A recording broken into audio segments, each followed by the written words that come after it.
दुसऱ्या दिवशी देवपूजा झाल्यावर बाबा माझ्या कपाळाला अंगारा लावून हात जोडून देवाकडे मागत राहिले होते आणि मी माझ्या गरीब बाबाकडे बघत शांतपणे त्यांना विचारलं, बाबा, देवावर विश्वास ठेवून किंवा देवपूजा करून किंवा त्याचा आशीर्वाद घेऊन माणसाची ग्रहदशा बदलता येते का?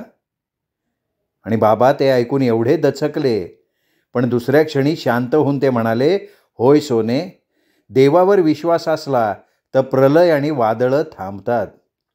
मृत्यूला सुद्धा देव थांबवू शकतो. इतकंच नाही तर तो सर्व संकट दूर करतो. फक्त त्यासाठी त्याच्यावर नितांत विश्वास हवा. आणि बाबा एकदम थपकून म्हणाले, पण सोने, मला तू हे सगळं का विचारतीयस? तसं मी त्यांच्याकडे स्थिर नजरेनं बघत म्हणाले, कारण बाबा, देवावर तुमचा नितांत विश्वास असून देखील तुम्ही घाबरता म्हणून मी हे विचारलं. आणि बाबा माझ्याकडे बघत असताना मी तिथनं निघून गेले होते.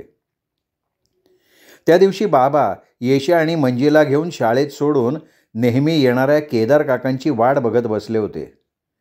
त्यावेळी मला कंटाळा आला होता म्हणून मी मंजीचं फडताळ उघडून त्यातून तिची कवितेची वही काढून बघायला लागले आणि मला धक्काच बसला. मंजीनी आपल्या त्या वहीत माझ्यावर अनेक कविता केल्या होत्या.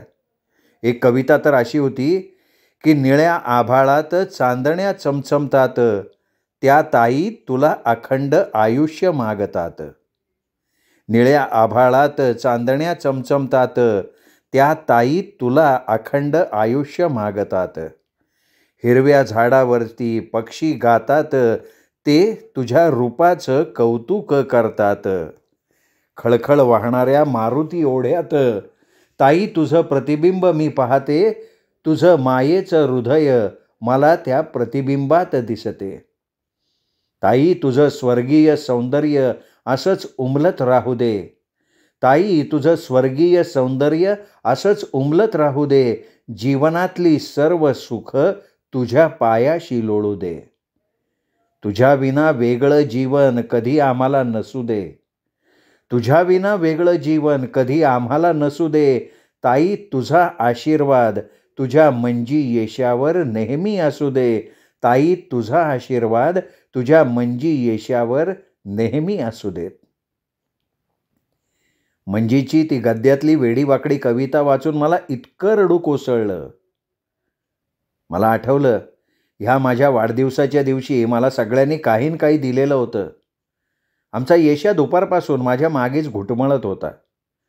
शेवटी जवळपास कोणी नाही असं बघून मी त्याला खुणेनं विचारलं, काय आहे? तसा तो इकडे तिकडे बघत घुटमळत आपल्या खिशातून त्याचा अत्यंत आवडता भोवरा काढून मला देत म्हणाला, ताई, हा भोवरा घे तुला खेळायला. त्यावेळी मी माझं हसू दाबत म्हणाले, अहो यशवंतराव, तुम्ही हा भोवरा एकदा हिरव्याच्या पिंजऱ्यात ठेवला होता. आता एकदा कुणाला दिलेली भेट मी दुसऱ्या वेळी कशी घेऊ?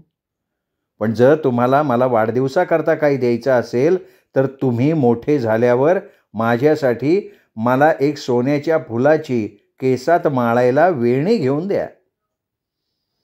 आणि माझ्या आदरार्थी संबोधनानं खुश झालेला यशा एकदम म्हणाला, हो ताई, मी मोठा झालो ना की तुला नक्की सोन्याची वेणी घेऊन देईन. मला त्या क्षणी वाटलं की माझी ही भावंडं माझ्यावर किती माया करतात आणि ह्या सगळ्यांना कधीतरी सोडून जायचं. मला त्या क्षणी त्या विचाराने एकदम भयंकर दुःख झालं होतं. त्यावेळी येशानं देऊ केलेल्या त्या वेणीची मला त्यावेळी तीव्रतेनं आठवण आली होती. पण माझ्या दुर्दैवानं पुढं आमचा येशा कधी मला सोन्याची वेणी घेऊन द्यायला मोठा झालाच नाही. माझ्या आयुष्यातले ते सगळे सुखाचे दिवस उघड्या राहिलेल्या अत्तराच्या कुपीतल्या अत्तराप्रमाणे भुर्रकन उडून गेले. म्हणून प्रत्येक माणसाने ज्या ज्या वेळी त्याला असे मायेचे क्षण मिळतात ना, त्या त्यावेळी त्याने ते मनमुराद भोगून घ्यावेत, कारण त्या प्रत्येक क्षणाची किंमत सूर्यापेक्षा चंद्रापेक्षाही जास्त असते. कधी मला वाटायचं माझी आजी माझी दृष्ट काढताना सगळ्यांची नावं घ्यायची, पण तिने कधी त्या सर्पराजाचं नाव घेतलं नव्हतं आणि म्हणून कदाचित पुढे त्याची दृष्ट मला लागलेली असावी. त्या दिवशी केदार काका आल्यावर त्यांचं चहापाणी जुईच्या मांडवात झालं. आजी त्या मंडपाकडे गेली तेव्हा मला कळलं की माझ्या लग्नाबद्दल सांगायलाच आजी तिकडे गेली आहे. तशी मी तुतीच्या झाडाखाली जाऊन उभे राहिले होते. त्यावेळी बाबा केदार काकांना म्हणत होते की केदार, आता सोनी 14 वर्षांची झाली आहे, तिच्यासाठी तू एखादं चांगलं स्थळ बघ.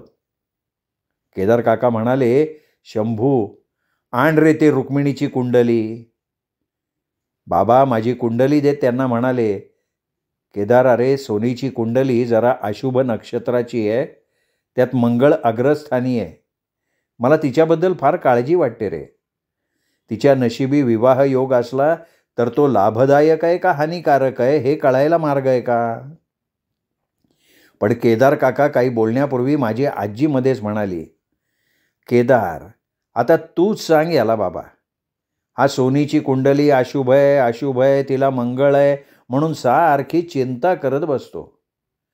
अरे मी त्याला म्हटलं, सगळ्याच मुली काय शुभ नक्षत्रावर जन्मतात का? आणि मंगळ का कोणाला असत नाही? अरे केदार, माझी सोनी ओंकारेश्वरांची नात आहे. तिच्या नुसत्या सावलीनं देखील सगळं अशुभ शुभ होऊन जाईल हे त्याला पटत नाही. बाबा मध्येच म्हणाले, केदार, अरे आपण पडलो ब्राह्मण. एखादं ब्राह्मण स्थळ मुलीला पाहण्या अगोदर सर्वप्रथम मुलीची कुंडली बघतं आणि नंतर ते मुलीला बघतात, म्हणून मला जरा चिंता वाटते रे. त्यात मुलगा मंगळाचा पाहिजे, शुभ नक्षत्रावर त्याची कुंडली पाहिजे आणि हे सगळं मला खूप कठीण वाटतंय रे. बाबा एवढं एका दमात बोलून गप्प राहून केदार काकांकडे बघायला लागले. तसे केदार काका आश्चर्यानं म्हणाले, शंभू, अरे तू तर मला म्हणाला होतास की त्या 20 वर्षातून येणाऱ्या अमावस्येच्या दिवशी रुक्मिणी 12 वाजून गेल्यानंतर जन्मली आणि त्यावेळी तर सगळं शुभयोग लाभतो, असं असताना? बाबा म्हणाले, केदार, 12 वाजल्यावर जरा पुढे काटा गेल्यानंतर ती जन्मली आहे. केदार काका एकदम बाबांकडे बारीक नजरेनं बघत म्हणाले, तू नीट घड्याळाकडे पाहिलं होतं शंभू? आणि बाबांनी मान हलवली. केदार काका पुढे म्हणाले, शंभू, मला तुझं बोलणं समजतंय. रुक्मिणीच्या मंगळाची मला विशेष चिंता वाटत नाही, कारण मंगळाचा तरुण मिळाला की मंगळी पूजा म्हणजे प्रथम रुक्मिणीचा विवाह पिंपळाच्या झाडाबरोबर संपन्न करून मंगळ ग्रहाला शांत करून नंतर तिचा विवाह संपन्न केला की काही अडचण येत नाही. परंतु हे सगळं दुसऱ्या ग्रहाचा तरुण असेल तरच करायला हवं. बाबा एकदम अस्वस्थ झाले आणि म्हणायला लागले, अरे पण केदार. आणि केदार काका त्यांना थांबवून एकदम म्हणाले, हे बघ शंभू, तू मला काहीही म्हण, आमची शांती अशी अचानक गेली आणि त्यानंतर माझा या कुंडली बिंडलीवरचा विश्वासच उडालाय रे. अरे आपल्या सीतामाईची पत्रिका राजयोगाची 36 शुभ नक्षत्राची असूनही तिने केवळ नवऱ्याच्या नक्षत्रामुळे 14 वर्षांचा वनवास भोगला आणि राजसुख पत्रिकेत असून सुद्धा नंतर पती आणि राजसुख सोडून पुन्हा वनवास भोगला. पुत्रसुख भोगण्यापूर्वी ती भूमिगत झाली. आता तर मी म्हणतो, सीतामाईच्या शुभपत्रिकेपेक्षा आमच्या रुक्मिणीची पत्रिका नक्की शुभ असावी. आजी म्हणाली, केदार, अरे हेच मी त्याला सांगते, तरी त्याचा आपलं येरे माझ्या मागल्या ताक कण्या चांगल्या हे पालुपत चालूच आहे. केदार, आपण असं करूया, सोनीला एखादं स्थळ आलं की आपण प्रथम सोनीला दाखवूया आणि नंतर तिची पत्रिका दाखवू. बाबा अत्यंत व्याकुळ होऊन म्हणाले, केदार, सोनीनी जरा पुढे जन्म घ्यायला हवा होता रे.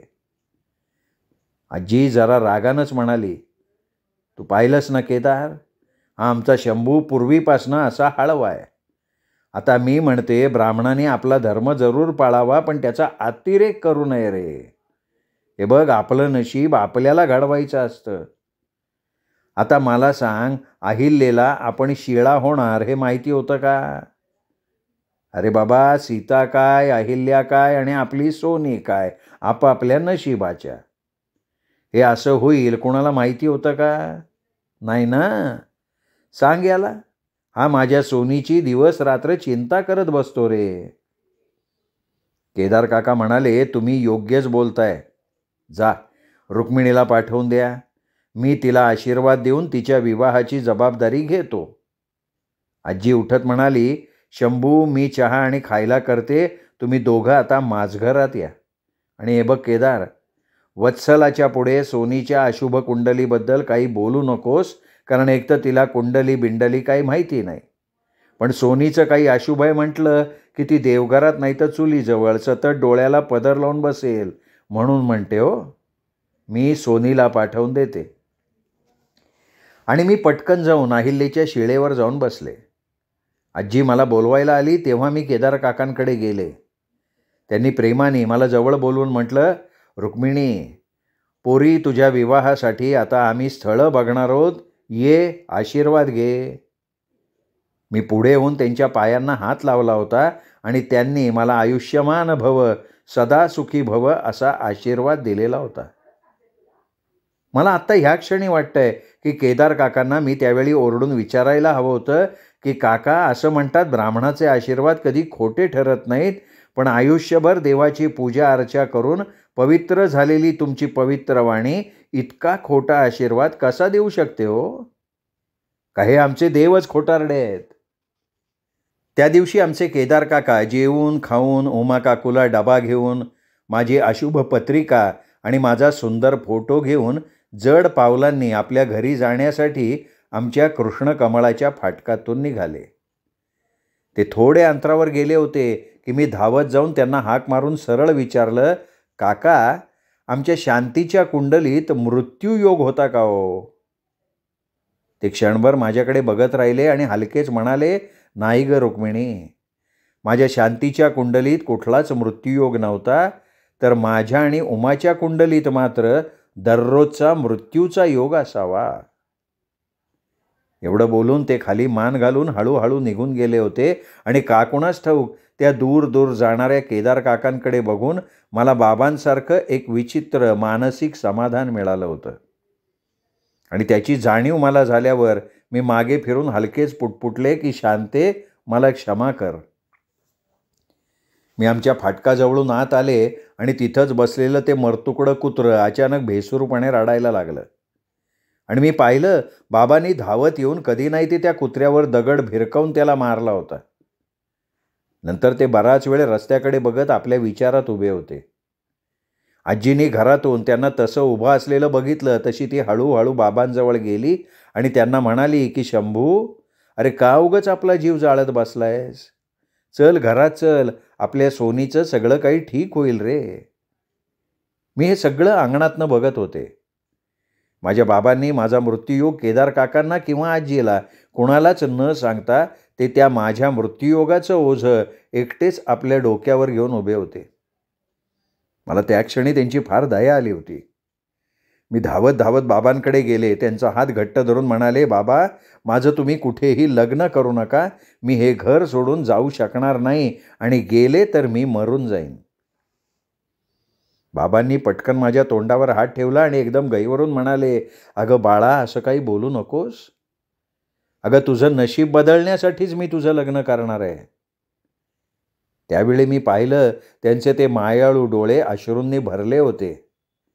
आणि हे सगळं भरल्या डोळ्यांनी बघणारी माझी म्हातारी आजी एकदम मला जवळ घेऊन म्हणाली, सोने, तुझ्या लग्नाचं नंतर बघू, आधी तुम्ही बापले घरात चला. मी वत्सलेला चहा टाकायला सांगते. माझ्या आईला माझ्या कुंडलीबद्दल काही म्हणजे काही माहिती नव्हतं. तिला फक्त हेच माहिती होतं, माझं लग्न करण्यासाठी आम्ही स्थळं बघणार आहोत. ती आजीला म्हणाली, आई, आपल्या सोनीला राजापुरातलंच एखादं स्थळ बघा, पण त्या अगोदर तिला स्वयंपाक शिकायला हवा. त्यावेळी मात्र आजीने मान हलवली होती. मी त्याच दिवशी पहिली कणिक तिंबवली होती. मला हे लग्न वगैरे काही नको होतं. हे माझं घर मी कदापि सोडू शकणार नाही हे मला माहिती होतं, पण तसंच जनरीतीप्रमाणे मला लग्न करावं लागणार आहे हे सुद्धा मला माहिती होतं. वास्तविक आमच्या वेळी मुलीचं लग्नाचं वय 7-8 ते 12-13 वर्षांपर्यंत इतकंच होतं. आता त्यावेळी बालविवाह किंवा पाळण्यातले विवाहसुद्धा करण्याची प्रथा होती. आता समजा एखाद्या मुलीला न्हाण न येता तिचा विवाह झाला तर न्हाण येईपर्यंत तिला माहेरी ठेवण्यात येत असे आणि न्हाण आल्याबरोबर तिची रवानगी सासरी केली जाई. नंतर ती पोर उमलण्याच्या वयातच अगदी लहानपणी चूल आणि मूल या भोवऱ्यात अडकून पडायची. कदाचित तिने मातीतल्या मोराकडे मागितलेली काही स्वप्न त्या मातीतल्या मोराबरोबर मरून गेलेली असावीत. या लहान वयामुळे काही मुली तर बाळंत रोग किंवा इतर साथीच्या रोगाला, अशक्तपणा आणि सततच्या कामाच्या रगाड्यामुळे, विश्रांती न मिळाल्यामुळे कोणत्याही रोगाला बळी पडत असत. तर बालविधवा झालेल्या मुली लाल आलवण नेसून माझघराच्या अंधारात लपून बसत दीर आणि सासऱ्याच्या वासनेला बळी पडण्यासाठी. आणि नंतर अशा दीर किंवा सासऱ्याच्या वासनेला बळी पडून त्यांना विहीर जवळ करावी लागायची. तर काहींना ती जबरदस्तीनं जवळ केली जायची. एकूणच काय, त्यावेळी मुलीचा जन्म हा राम हरी कृष्णासारखा होता. मुलीच्या शिक्षणात कोणाला राम नव्हता. शिकण्यापेक्षा चुलीकडे स्वयंपाकाचं शास्त्र शिकणं हे त्यावेळी सगळ्यात महत्त्वाचं होतं. त्यावेळी प्रत्येक घरोघरी 1-2 तरी लहान मुली बालविधवा म्हणून मिळायच्या आणि 10-12 वर्षाच्या मुलीचं साठीच्या श्रीमंताकडे बिजवराबरोबर लग्न केलं जायचं. परिणामी लवकरच एका तरुण विधवेची समाजात भर पडायची. माझे बाबा अशा लहान मुलींचं लग्न करण्याच्या मताविरुद्ध होते. मुलीला कमीत कमी 7वीपर्यंत तरी शिक्षण देणं आणि तिला लग्न म्हणजे काय याची थोडी तरी जाण असावी या मताचे ते होते. त्यामुळे मी 14 वर्षाची झाल्यावरच त्यांनी माझ्या विवाहाचा निर्णय घेतलेला होता.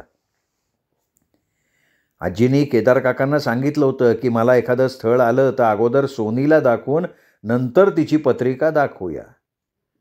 तिचा विश्वास होता माझ्या सौंदर्यामुळे मला कोणी नकार देणार नाही. पण बाबांना मात्र आपल्या आईचं हे बोलणं पटलेलं नव्हतं. ते स्पष्टपणे केदार काकांना म्हणाले की केदार, मी सोनीला अगोदर कोणाच्या पुढ्यात उभी करणार नाही. अगोदर तिची पत्रिका दाखवून त्यांना पटलं तर नंतर पुढचं पुढे बघता येईल. पण सोनीला दाखवून नंतर पत्रिकेमुळे मला नकार घ्यायचा नाही. वाटल्यास तू तिचा फोटो दाखवू शकतोस. आणि नंतर बाबा ज्या गोष्टीला भीत होते तेच घडलं. माझी पत्रिका बघूनच अनेक स्थळांनी माघार घेतली. ही सगळी स्थळं मंगळीक असली तरी माझ्या पत्रिकेतले ते अशुभ नक्षत्रांचे देणे त्यांना पेलणं कठीण झालं होतं. परिणामी मला सगळ्याकडनं नकार घंटा आली होती आणि त्याचा मला फार फार आनंद झाला होता. पण माझ्या घराला त्याचं फार फार वाईट वाटलं होतं. माझं आयुष्य छान चाललं होतं. या 14 वर्षांच्या आयुष्यात मी अनेक घटना पाहिल्या होत्या. सगळ्यात आधी म्हणजे शांतीचा मृत्यू, नंतर तो सर्वांग सुंदर यल्लम्मा देवीच्या नवसाचा प्रवास, नंतर माझं बकुळ रानाला कायमचं हरवणं आणि नंतर त्या नागराजाचं प्रत्यक्ष ते मृत्यूचं दर्शन आणि मला पडलेलं ते विचित्र पायऱ्यांचं स्वप्न. या सगळ्या घटना माझ्या आयुष्यात एका पाठोपाठ एक घडल्या होत्या. जे अशुभ घडणार होतं त्याची ही सुरुवात होती. तो दिवस मंगळवार होता. बाबा नेहमीप्रमाणे येशा आणि मंजीला शाळेत सोडायला गेले होते. ते आज काही कामामुळे घरी उशिरा परत येणार होते.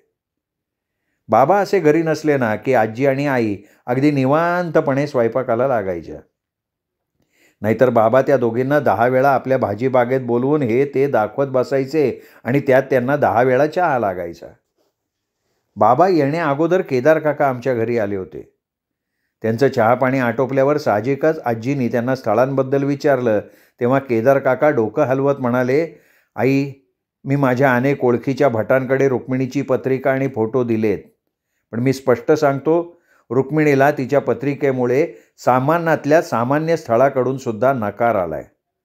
सगळ्या स्थळांच्या घरच्या मंडळींचं एकच कथन आहे की अहो पोरीचं रूप काय जाळायचं आहे का? आमच्या पोराला मंगळ असला तरी त्याची पत्रिका शुभ आहे. तेव्हा तुम्ही दुसरं स्थळ बघा. आणि कधी नाही ते त्यावेळी हे सगळं ऐकून माझी आजी चिंताग्रस्त झालेली होती. तेवढ्यात बाबा आले आणि नंतर पुन्हा ते नकाराचं रडगाणं गाऊन केदार काका निघून गेले. त्यावेळी मात्र माझी पत्रिका अशुभ आहे हे माझ्या आईला कळलेलं होतं. त्या दिवशी दुपारी जेवताना कधी नाही ते बाबा आणि आजी गप्प जेवत होते. ते बघून कधी मोठ्यात न बोलणारी माझी आई बाबांकडे बघून म्हणाली, अहो ऐकलं का? मी म्हणते सोनीचं कुठे लग्न नाही जमलं तर न जमू दे. माझी पोर माझ्याजवळ राहील आणि तिच्या नशिबात असेल ते स्थळ स्वतः आपल्या पायानं चालत आमच्या घरी येईल. तुम्ही काळजी करू नका उगाच. बाबा एकदम हसत म्हणाले, म्हणजे तू जशी रात्री चालत चालत आमच्या घरी आलीस तसंच ना? आणि आई ईष्य म्हणून हसली तेव्हा आजीसुद्धा हसली. आणि मग त्या दिवशीचा तो ताण जरा सैल झालेला होता. तसा आमच्या घरात फार मोकळेपणा होता. त्यामुळे काही घडलं तर आम्हाला मुलांनासुद्धा ते कळायचं. आतासुद्धा माझं लग्न जमत नाही आहे याची चर्चा माझ्यासमोर चालायची आणि त्या गोष्टीचं कोणाला काही वाटत नसे. आत्तासुद्धा माझ्यासमोर हे सगळं चाललं होतं आणि बाबा पुन्हा भात घेत आजीकडे बघत म्हणाले, आई मी जर लक्षाधीश असतो ना तर मी सोनीची पत्रिका पैशानं झाकू शकलो असतो, पण आता तशीसुद्धा माझी परिस्थिती नाही आहे. मी एकदम जेवणाचं ताट सरकवलं, रडत उठले आणि म्हणाले, बाबा मी जर तुम्हाला सगळ्यांना एवढी नकोशी झाली असेल तर मला आत्ता त्या बकुळ रानात सोडून या, नाहीतर मला सांगा मी स्वतः निघून जाते. बाबांनी एकदम त्या भरल्या पानावरनं उठून मला घट्ट कुशीत घेत ते मोठ्यांदा रडत म्हणाले, सोने ह्यापुढे तुझं लग्न जमू दे किंवा न जमू दे, कुणीच या घरात तुझ्या लग्नाची चर्चा करणार नाही. त्या दिवशी आजी आईसुद्धा मला जवळ घेऊन खूप रडल्या होत्या. त्याच रात्री मला ते पायऱ्यांचं स्वप्न पुन्हा पडलं होतं. त्या स्वप्नात मी त्या पणती ठेवलेल्या संपूर्ण पायऱ्या खाली उतरले होते आणि नंतर माझं ते स्वप्न संपलं होतं. आता हे स्वप्न मला अगदी अस्पष्ट धुक्यातून बघावं असं दिसायचं, पण मला जाणवलं होतं की मी पहिल्या स्वप्नात पायऱ्या बघितल्या, दुसऱ्या स्वप्नात मी त्या पायऱ्या उतरले होते. याचाच अर्थ मला पडणारं ते स्वप्न हळूहळू पुढे पुढे सरकत होतं. मला त्या स्वप्नाची भयंकर उत्सुकता लागून राहिली होती. पण नंतर मला 4-5 दिवस ते स्वप्न पडलं नाही. मी त्या स्वप्नाबद्दल विसरून गेले. नंतर मला साधारण 15 पुन्हा एकदा ते स्वप्न आलं. त्या स्वप्नात मी आता एका मोठ्या काळ्या दरवाजासमोर उभे होते. पण हे स्वप्नसुद्धा धुरकट अंधुक आलं होतं. आणि मी त्या स्वप्नाचा आता विचार करायला लागले होते की मला हे विचित्र स्वप्न का येतंय? त्या पायऱ्या उतरल्यावर त्या काळ्या दरवाजाच्या आड काय आहे हे मला काही समजत नव्हतं. पण मी हे स्वप्न आजीला किंवा आईला सांगितलं नाही, कारण आता माझ्यामुळे आणखीन कोणाला चिंतेत घालावं असं मला कदापि वाटत नव्हतं. माझ्या घरात केदार काकांनी जरी काही स्थळांकडनं नकार आणला होता, तरी आता आमच्या घरातल्या कोणाला काही वाटायचं नाही. पण ते माझं लग्न न जमण्यानं एक मात्र झालेलं होतं. आमचे केदार काका जणू त्या गोष्टीला आपणच जबाबदार आहोत या भावनेनं त्यांनी आमच्या घरी जाणं येणं सोडलं. ही गोष्ट जेव्हा आमच्या सगळ्यांच्या लक्षात आली तसं आजीनी तातडीने केदार काकांना आमच्या घरी बोलवलं. ते आल्यावर त्यांच्या हातात दुधाचा पेला देत म्हणाली, काय रे केदार, हल्ली आंबाच्या देवळाचा व्याप खूप वाढलाय वाटतं? नाही म्हटलं, तुला हल्ली इथे यायला वेळ मिळत नाही. केदार काका चाचपडत म्हणाले, नाही आई तसं काही नाही आहे. आणि आजी एकदम त्याच्यावर रागवून म्हणाली, मला आई म्हणतोस आणि माझ्याशीच खोटं बोलतोस का रे? अरे आमच्या सोनीचं कुठे लग्न जमत नाही, त्यामुळे आम्हाला सतत नकार सांगण्यापेक्षा इथे येऊच नाही आहे असं तू ठरवलंयस का नाही? हे ऐकलं आणि केदार काकांनी मान खाली घातली. आजी त्याच्याजवळ सरकून म्हणाली, हे बघ पोरा, लग्नाच्या गाठी त्यावर तिथे स्वर्गात बांधलेल्या असतात. तिथे तुझ्या येण्यानं किंवा न येण्यानं काही फरक पडत नाही. अरे तू असा आला नाहीस ना की मला तुझ्या उमाची फार काळजी वाटत राहते रे. हे बघ, तू मनात काही किंतु ठेवू नकोस. अरे आम्हाला काही वाटत नाही तर तू का उगाच मनाला लावून घेतोयस? आणि हे बघ, तू पुन्हा जर उद्यापासून इथे आला नाहीस तर मी सकाळी चहा घेणार नाही. या घटनेनंतर आमचे केदार काका पूर्वीसारखे आमच्या घरी यायला जायला लागले. एकदा मी एकटीच आज सागरगोटे खेळत बसत असताना ऐकलं. आई म्हणत होती की आई, मला सोनीचं लग्न जमत नाही याचं काही वाटत नाही, पण तिचं वय वाढत चाललंय त्याची मला चिंता आहे. आजी वैतागली आणि म्हणाली, अरे तुम्ही सगळेजण माझ्या सोनीच्या मागे का लागलाय? जा वत्सला थोडा चहा टाक. आणि त्यावेळी मला अचानक जाणवलं, आपलं लग्न न जमण्यानं केदार काका, माझे आई बाबा, माझी आजी फार फार चिंतेत आहेत. मला एकदम वाटलं आपलं लग्न जमावं, या सगळ्यांनी माझ्या चिंतेतून मोकळं व्हावं. या माझ्या सगळ्या मायेच्या माणसांसाठी मी हे माझं घर सोडायला तयार झालेली होते. त्यानंतर मला ते स्वप्न प्रत्येक 1-2 दिवसाआडी यायला लागलं. आता मला पडलेल्या स्वप्नात मी त्या अवाढव्य दाराजवळ उभे राहिले आणि नंतर ते दार हळूहळू उघडून मी आत शिरले होते. मी पाहिलं ती खोली संपूर्ण काळोखानं व्यापली होती. त्या गर्द काळोखातही मी पाहिलं त्या खोलीच्या मधोमध उंच हलणारं असं लालभडक कपड्यात गुंडाळून काहीतरी उभं होतं. तो लाल फडका स्वयंप्रकाशित होता. त्या अंधारात अग्नीप्रमाणे चमकत, हालत, वळवळत होता आणि जे त्याच्या खाली होतं ते बाहेर यायला धडपडत होतं. पण त्या लाल कपड्यातल्या गुंडाळलेल्या त्या दोरीनं त्याला घट्ट दाबून धरलेलं होतं. तरी ते वळवळणारं आता जोरजोरात श्वास घेत होतं. मला त्या स्वप्नात आणखीन एक जाणवलं होतं. त्या लाल आकृतीच्या मागे एक खोल गुहेचं तोंड आहे आणि त्या तोंडाकडे मला जायचं आहे. पण ती लाल आकृती सारखी माझ्या दिशेनं हलत डुलत हळूहळू पुढे येत होती. म्हणून मी त्या उघड्या दाराकडे हळूहळू मागे सरकायला लागले. मी त्या दाराजवळ पोचून आता बाहेर पडणार तेव्हाच मला कुणीतरी एकदम जोरानं त्या दाराजवळून पुढे ढकललं आणि ते दार बंद करून घेतलं.